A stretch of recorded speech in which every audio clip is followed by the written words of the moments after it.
सबसे पहले मैं आपका परिचय देना चाहूंगा। मेरा नाम संत राम सेवक महाराज जी, जी। साकिन छिछोर बराइच बलिया। देखा जाए कि जो भी संत लाइन में कब से आप आए? मेरा संत लाइन में पूरा परिवार रहा है। बाबा भी संत रहे हैं। श्री श्री 1008 महर्षि जतन दास जी, कश्यापुरी, बराइच बलिया।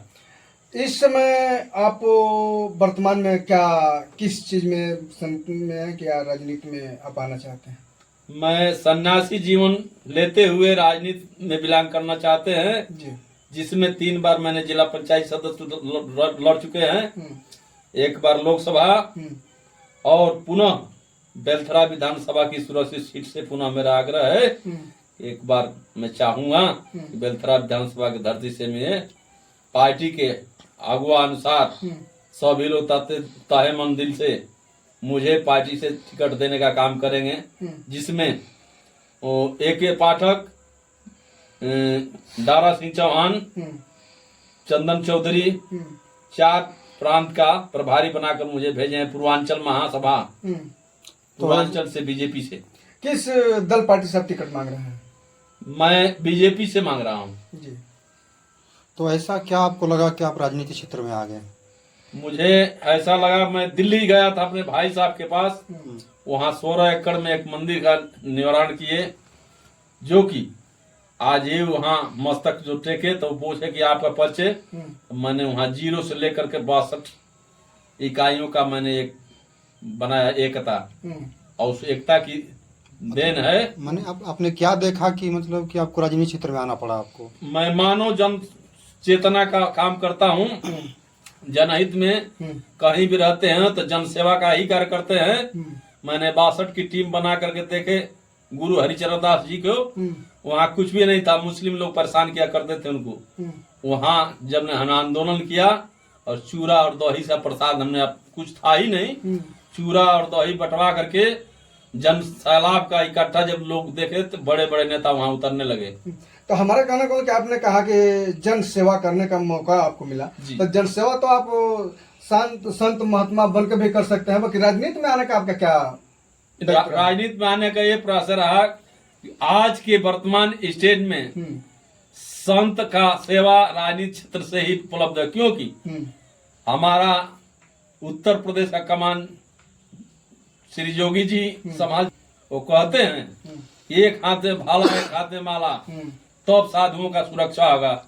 यह कवच बना करके उन्होंने बोला, ये हमारे दिल में गूंज रहा है। मैं गुरु जी का कसम खाकर कहता हूँ कि मैं भी इस क्षेत्र का जीता जागता हुआ शानदार जवाब दे कि पिछड़ा मुल्क पूर्वांचल मुल्क है, मैं यहाँ से विकसित एक ज्योति का दीप जलाने का काम करे, सूरज जैसे निकलना चाहते हैं। आप किन किन मुद्दों पर मतलब कि आप लड़ना चाह रहे हैं? मैं जमीन मुद्दा, रोड, रास्ता, गरीबों का आवास विकास, वृद्धा विकलांग पेंशन, जो भी अगर पीड़ित मेरे पास आता है तो हमारे यहाँ से खाली न जाए, लाइट से लेकर के और खड़िंजे तक और बिजली से लेकर के पानी पंप तक, ये सारा मेरा लड़ाई का पैमाना चल रहा है। यदि बेलथरा रोड की विधानसभा की जनता आपको चुनिंदा करती है, आपको विधायक बनाती है, तो पहला आपका विकास का मुद्दा क्या होगा जनता के हित में?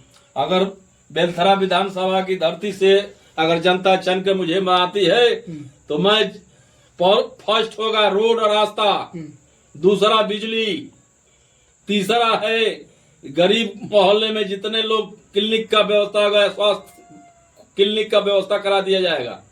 ये तीनों मुद्दा हमारा चरण सीमा पर रहेगा।